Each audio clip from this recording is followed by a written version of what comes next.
Hello, ako si Marites Vitug, Editor-at-Large ng Rappler. And this is... Hindi ito Marites. Hindi ito Chismis.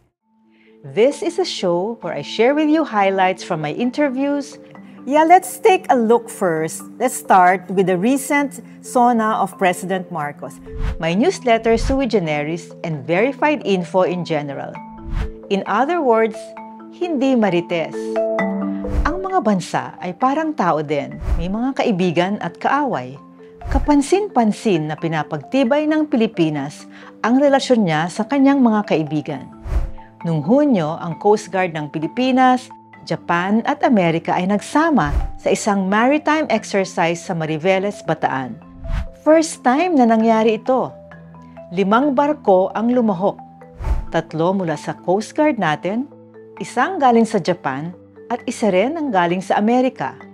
Kaagapay, partner or ally sa Ingles ang tawag sa exercise.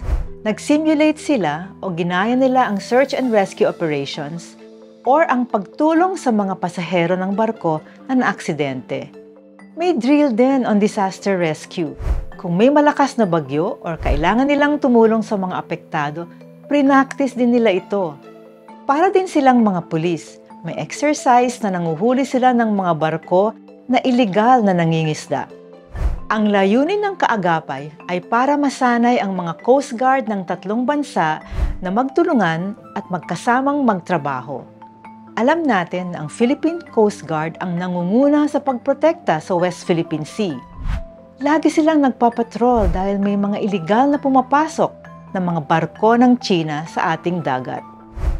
Ang mga ehersisyo tulad ng kaagapay ay nagbibigay ng dagdag na training para mas maging mahusay ang ating Coast Guard. Ang kooperasyon ng US, Japan at Pilipinas ay hindi lamang sa Coast Guard. Ang mga Navy ng 3 bansa ay nag-exercise sa Palawan noong 2019. Ang tawag naman dito ay sama-sama. Pagkatapos nito, ang mga Marines ng US, Japan at Pilipinas ang nag-exercise at tinawag nilang kamandag, short for kaagapay ng mga mandirigma ng dagat. Bakit kailangan nilang gawin ito? Ang mga exercises ay dinisenyo para palalimin ang kooperasyon ng mga Navy at Marines ng 3 bansa. May pagbabanta kasi mula sa China.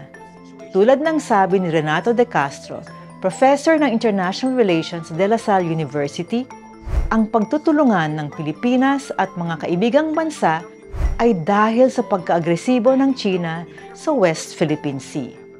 But we have no one to blame but China. And of course, this has something to do with China's expansive claim in the West Philippine Sea. Para sa iba pang videos kagaya nito, sundan kami sa Rappler sa YouTube, Facebook, Twitter, Instagram at TikTok.